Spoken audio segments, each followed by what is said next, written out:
Good afternoon. My name is Steve Bentley. I'm with the Calgary Climate Hub, and welcome to the next day of our COP28 daily coverage.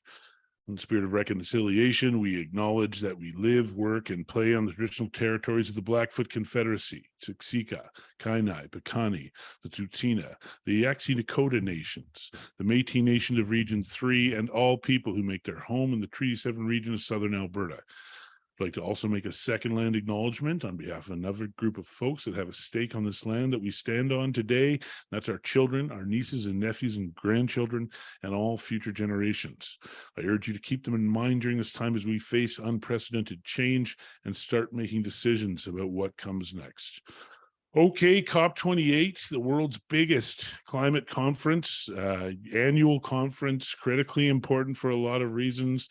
Countries from all over the world make big promises, deliver big projects, sometimes for bragging rights, but however it happens, if a brand new record-breaking biggest solar field on the planet comes online, as it did for the host country, United Arab Emirates, before this conference, that's objectively a good thing. There's also a bunch of other things that happen where, you know, there's a lot of jockeying for position, and oil companies have things they want to accomplish, etc.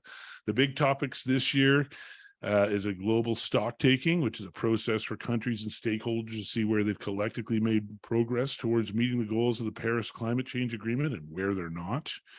There's already run through as a historic loss and damage fund for the world's richest countries to help the world's poorest and most vulnerable countries that are hit by climate disaster, largely not of their own making. Now, there's a lot of these countries that are now putting pledges for this money in there, but of course, the question is where does it go from pledges to actual dollars and cents going into help these countries? Just talking the global tripling of renewable energy by 2030. I know tomorrow's guest, Noel Keogh, has got some feelings about that and why you should take that with a grain of salt. Big deal over the last day or so regarding methane emissions, a big agreement. Methane's another one of these greenhouse gases that is critical for us to remove, and we can remove much faster than we can, for traditional oil and gas. Anyways, Canada signed on for 75% reduction of methane emissions from the oil and gas sector by 2030. One of the big conversations is a fossil fuel phase out versus an unabated fossil fuel phase out, which relies heavily on the controversial technology of carbon capture and storage, with a lot of skepticism from the climate world about the ability of carbon capture and storage to make some kind of real meaningful difference in all of this. And, you know, for these conferences, there's always a lot of hope and cynicism. And I would argue there's never been more cynicism than this year, given it's not only is it hosted by a petrostate, but the president is an oil and gas executive. Sultan Al Jaber he's the president of a major oil company by the name of ADNOC. They have been accused of using the conference already before it had even started to make oil deals with the countries and the legions of oil company lobbyists that will be attending COP28. And then, of course, just yesterday, this President Al Jaber, the president of COP28, was in on a Zoom call with, I think it was Women for Climate or Ladies for Climate. I wish I had the name handy, but I don't. And the quote that came out of him yesterday is that there is no science behind the demands for the phase out of fossil fuels. And he said further that a phase out of oil and gas would, quote, take the world back into the caves. I'll say that again. A phase out of coal, oil, and gas would take the world back into the caves. So that's the update. Those are the basics that we're dealing with right now. Today's guest is my good friend Claire Kraatz, who is the local Calgary leader of For Our Kids, a national network of parents and grandparents working to drive urgent climate action. Claire, welcome to our daily show today. Thank you, Steve, and what a great introduction. You summed everything up very, very well. There is a lot happening in Yeah, Dubai and right now. there's a few items that I've probably missed in there as well. I mean, without a doubt, but I feel like that gives us enough to nibble on, kind of thing. Yeah, for sure. Yeah. Oh, okay. So, I mean, one of the arguments that I've been hearing over the last, few weeks as we approach this conference and the controversy over having it hosted by an oil company executive in a petrostate is, well, big oil needs a seat at the table. And if we, for us to get where we need to get on climate. And, I would argue that in this particular case, it looks quite a lot like big oil's driving the bus. And obviously that can't be a good thing. But where do you stand on does oil and gas need a seat at the table for us to get to where we need on climate change? I think oil and gas has had plenty of opportunities to show that they're sincere about the climate crisis. And what we keep getting is, outright denial from the COP president yesterday or the day before. I mean, that was pretty astonishing. Mm-hmm. So, and I think just the delay, the constant delay that we're seeing, I think there was some kind of an agreement that just came out, and the Pathways Alliance was not a signatory to it. And so, I mean, there's an opportunity they could have signed on to this agreement, and they're not there. So I think there was a time, maybe a couple of years ago, where we thought, okay, we need to engage. We need to engage with them, and they need to engage with us and with others who are doing this work.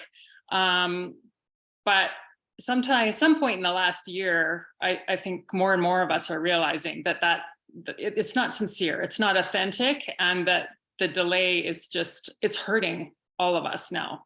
So I watched a really great segment, actually. If you get a chance, you've probably seen it already, but it was Andrew Chang on CBC. And it's a 10-minute segment all about fossil fuel lobbying at COP. And I highly recommend people, I can't remember if it was called Climate Circus or something along those lines, but he breaks it down in a great 10-minute segment about fossil fuel lobbying at COP. So I'll have to check that out. I may end up reaching out. You're fairly active on the socials, so I might get you to shoot us a link online there, and we'll check it out, and we'll attach it to the show notes here today. Yeah, and I mean, so on the one hand, you say that it's kind of shocking that this guy said this. And what I was thinking about today, and throughout yesterday and today, my mind kept going back to it, is I'm not really shocked that an oil company president says that. And I don't even really, the image that I came up is the scorpion that stings the frog, that parable where I'm repeating it even though everybody probably knows it, but the really simple is the scorpion's got to cross the river. He asks the frog for a lift. The frog says, "You're going to sting me." And the scorpion says, "Why would I do that? If I sting you, we both die." And then the frog's like, makes sense. And it does make sense. But they get halfway across the river. Scorpion stings the frog. They both go down. And as they're going down, the frog says, "Why would you do that? Now we're both going to die." And he's like, "Hey, I'm a scorpion. It's my nature." And I feel like the least surprising thing to me in the world is that a big oil boss who is now the president of COP is making oil deals and then uses his platform to throw out really old non-scientific. I mean, it's worth mentioning in the exact same breath that there's a whole organization of the world's smartest people on climate, and my guess is every single one of them in the Intergovernmental Panel on Climate Change has the exact same response that we do. Is that this is not science that you're referring to. This is your own junk. Yeah. So, if anything, I guess that's my roundabout way of saying that. To me, rather than saying shame on this guy, I feel like the United Nations put this conference into a petrostate. The petrostate chose this fella. So Mhm. the United Nations has to answer for this person's answer and behaviors. But then also one of the big champions at the early stage of this choice was American presidential climate envoy John Kerry, Yeah. who said very glowing things. And I feel like I want to hear John Kerry address this. I feel like he has to carry this on his back now. And Yeah. I think the amount of energy that then the climate scientists and the climate world has to put into debunking, once again, right. all of this is just such a waste of time Oh and yeah. energy. So that's what it's exhausting. It's, I mean, I'm just an activist Right. in Calgary, Alberta, but I can't imagine these scientists that put in, their life's work Right. into the reports and documenting, and then to have the head of COP say that, it's a slap in the face. It's a slap in the face. And I can just imagine the scientists all just going, oh God. And I don't know the exact expression, but it's something like a lie travels the world 3 times while the truth is still putting its shoes on. That's right. And Because now all the people that want to believe or aligned, I guess, with that way of thinking. Mhm. And many of those people are here in Alberta. Sure. So now our energy has to be in, no, that's not accurate. That's not right. Right. Here's the science, and it just becomes this, like, I'm ready to move on. Let's Right. let's. I'm waiting for somebody for climate policy to come in, and where I feel like, whoa, okay, I got to do stuff. This is a big, and so far it's been a breeze. Nobody's asked me to change one thing about my lifestyle. I mean, recycle, blah blah blah. That's the max. And we still, most of us was only getting money back from the carbon tax, and I think quite a lot of us weren't aware that we were getting the money. Yeah. But that's a challenge. But anyways, I know that for the last few COPs, for our kids have been very vocal and not afraid to ask / to make demands of our federal government and the conference itself. So I guess I just want to turn the floor over to you, and let's hear what you've about what your organization is asking about from this organization. Definitely.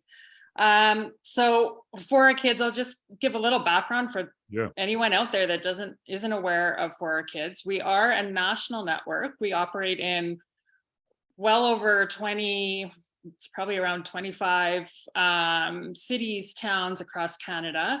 I am part of For Our Kids Alberta, but we work with our national team on various initiatives and asks.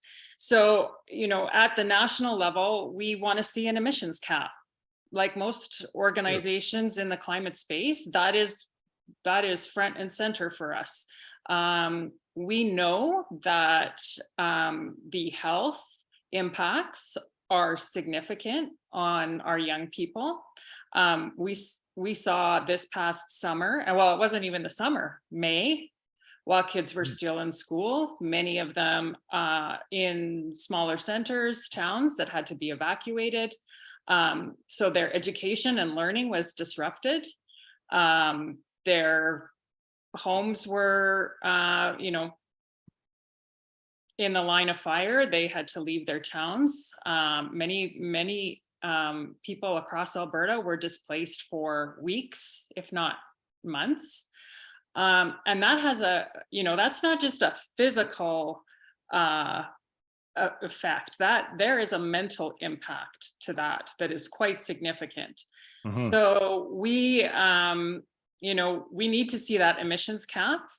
And we also want to start to see supports, more supports in terms of mental health supports for young people.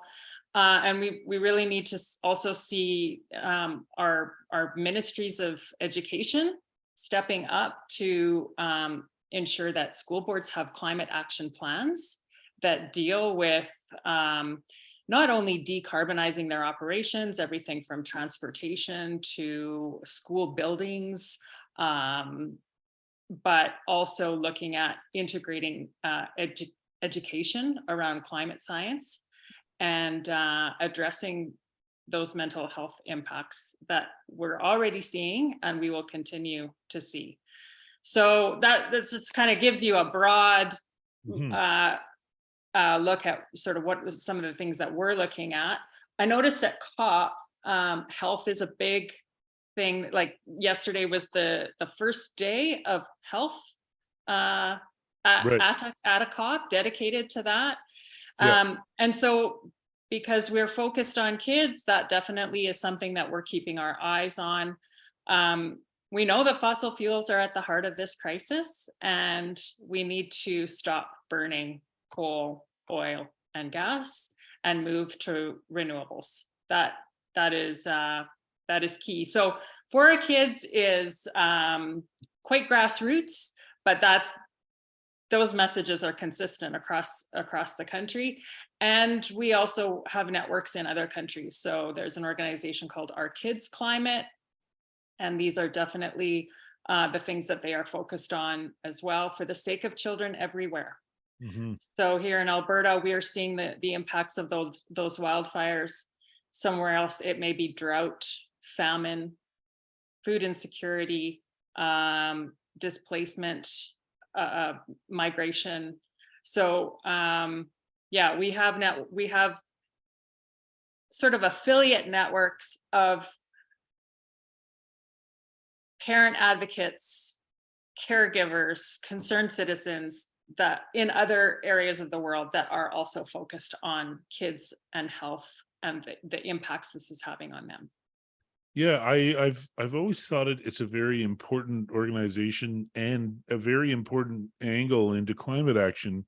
Because I wonder, like, how many of us as climate activists in the top one or two spots of why you do what you do is because there are little people in your lives, and you know, certainly that's very up at the highest part of why I made the life choice that I made to throw everything I had at climate was the little people in my life, and the really rotten deal we're asking them to take. I want to be able to say, hey, look, Uncle Steve worked hard every day on this, and it's not all fixed, but it's getting better, and the pathway's there to get it where it's got to be, and sorry for everybody else. But yeah, I wonder how many people really that come to climate are really at hearts are for our kids is the reason, you know. Yeah, well, I know in our network that's the reason. We see you know, just in Alberta here, I did notice in May, June, July, when we had those fires, we had a lot more people signing up to For Our Kids Alberta. Right. And quite often everybody comes at it from a different place. Not everybody understands the full science, but there's the concern and the desire to start doing something about it. So that anxiety and worry, and I fully admit that is, I have that. I am anxious and worried about my children's future. That is what's driving us to find one another and building community. So in addition to talking about policy and what we can do, we often will just share our feelings about what's going on. And so in that way, and Alberta can be a bit of a lonely place for those for that.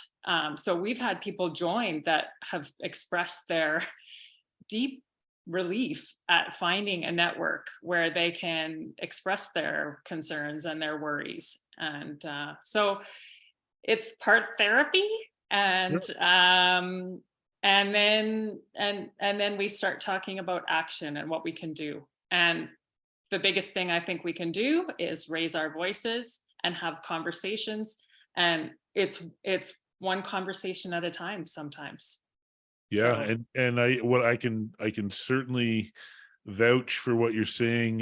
Calgary Climate Hub gets the very same experience about people coming and feeling that relief. I personally, when I've told this story many times, but I will keep saying it till I die. When the smoke rolls in this city and I have to breathe it, I'm a bit of an angry bear, and upset and distressed and all of that. And until I can find myself at a table with my fellow climate champions and actually working on literal solutions, I'm in a state. And it's the phrase that I always bring up is the antidote for despair is action. And it's why everybody that feels this needs to find their way to a climate organization. The other thing that I've just mentioned, because you were bringing up how the wildfires got more people out, and what I would add to that is that every year when there's more disasters, you get more people going from either denialists or do nothingists to, Jesus, we're going to have to do something to. People move and they move in that direction, and the thing is, it's a one-way trip. People don't go back in the other direction. You don't go back to being a denialist. No, it just doesn't happen. no. So the numbers game is such that we win this long haul, but the problem is that the longer it takes for us to get all the wins that we need, the bigger the problem grows, right? Yeah. So something else that has come up, another feature of this very oil-based, petroleum-based climate conference, Alberta, of course, I think has sent something close to 100 people to go and promote oil and gas and how wonderful we are on all of this and that and whatnot. And that reminded me that your organization was active, talking about how Pathways Alliance content is finding its way into schoolrooms. Do I have that correct? Yes. And so right now it's kind of like, if you look at what's happening, you've got Pathways going into schoolrooms, you've got the Alberta government putting ads across the country called Tell the Feds, that's pushing us back from a renewable grid by 2030. And then you've got a big platoon of Albertans going to this climate conference to talk up their oil and gas. So do you think it's fair to relate that Pathways Alliance thing to what's going on in COP? Oh, definitely.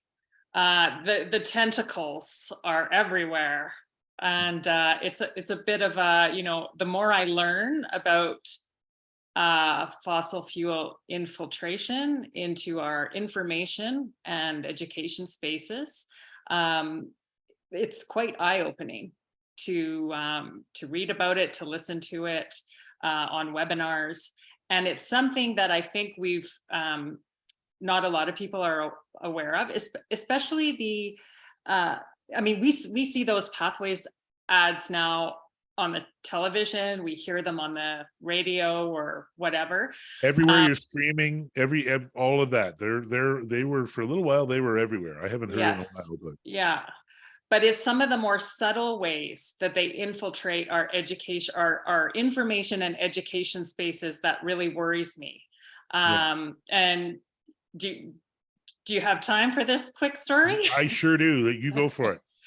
So I have been listening and reading a lot to some of the work that's coming out of, there's a fantastic climate change education professor out of Lakehead University, and her name is Dr. Ellen Field.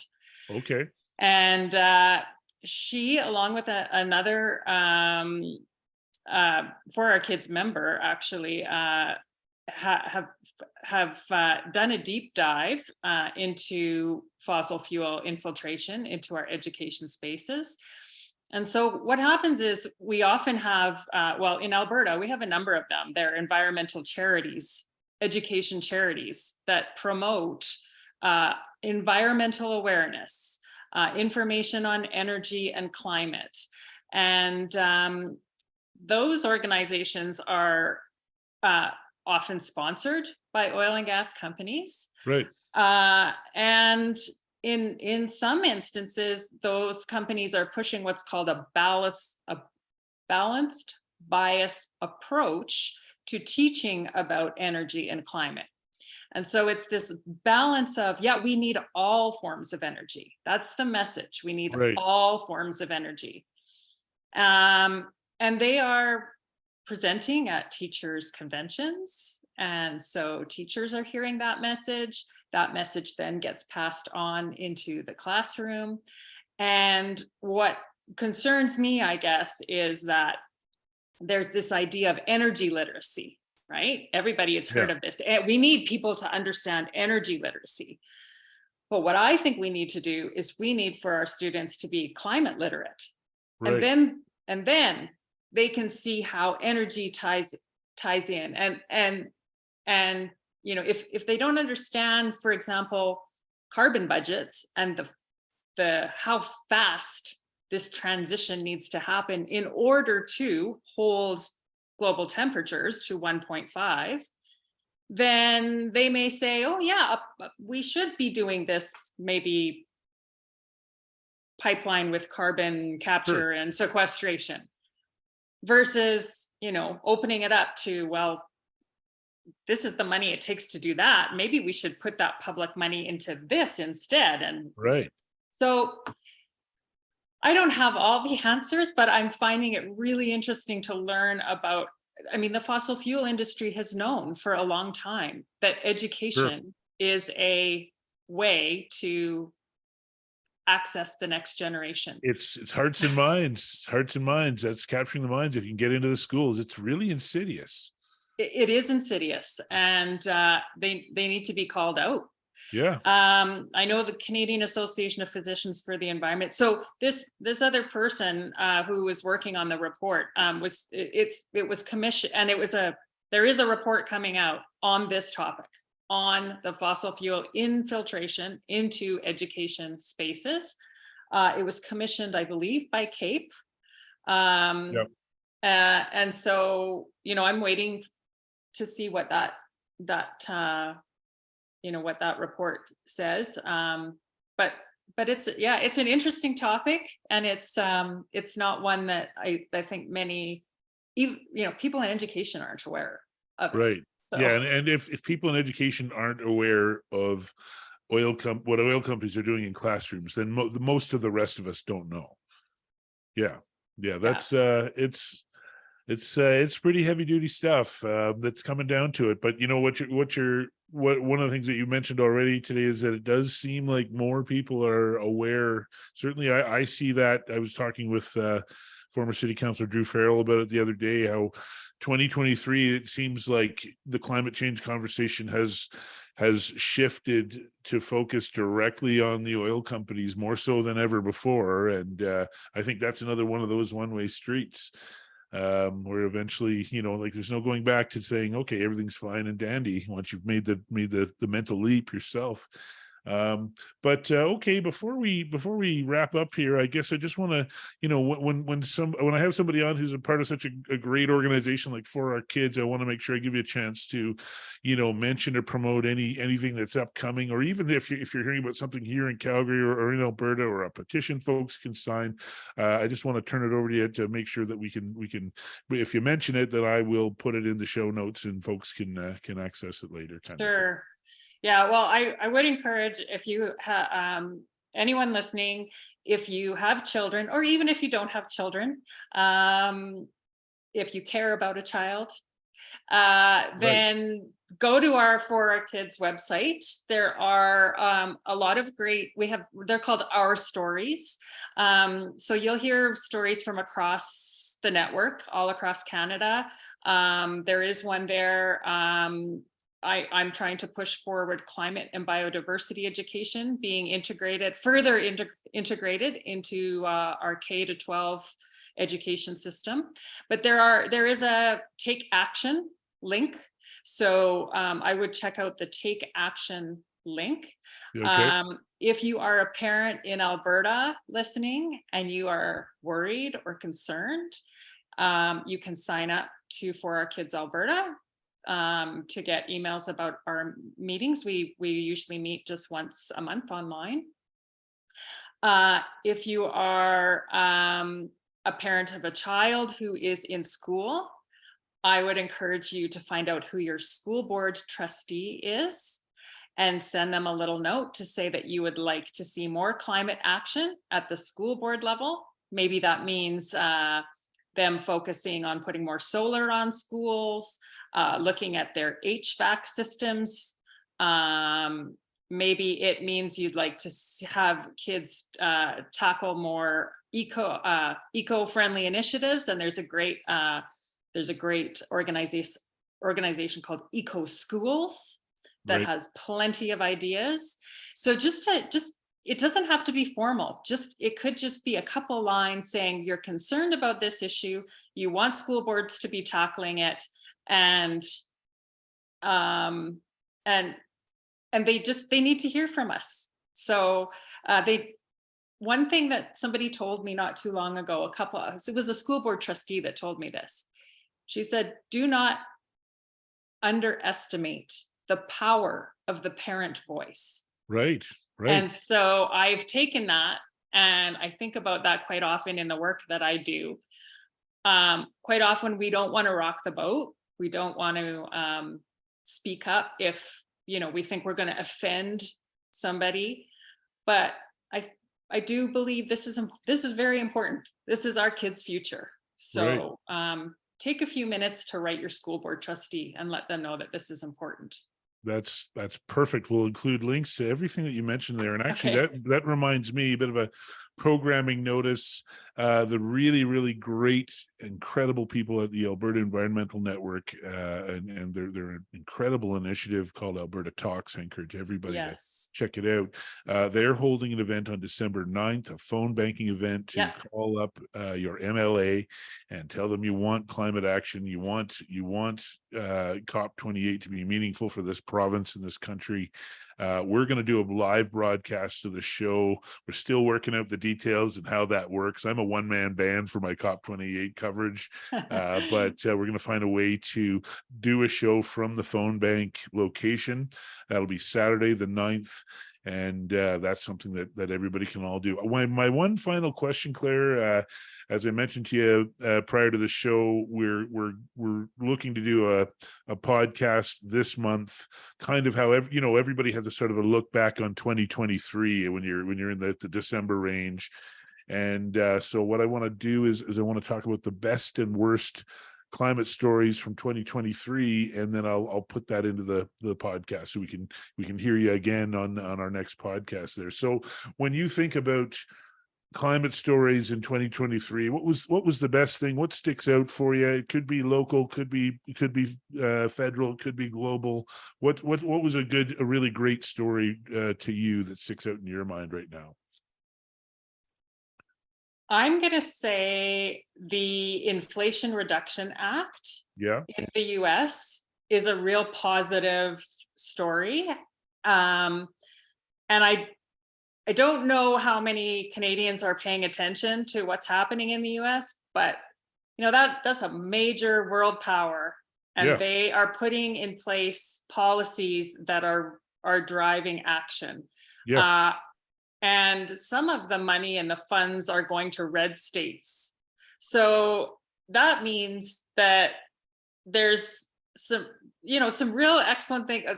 I don't know details. I just believe that Inflation Reduction Act has been a great thing of the past year, and Canadian policymakers really need to take note of what's happening. Yeah. And I'll just add very quickly to that. One of the things I mentioned at the outset of the show is that heading into a COP, countries of the world end up putting out big initiatives so they can say, well, look what I'm doing. I'm not the problem. And so and that ends up being a win for us climate folks, even if the motivations, we can all guess at motivations, but specifically about America and Joe Biden heading into this event. To me, I feel like this is one of these stories that I think is enormous and maybe people don't necessarily get yet.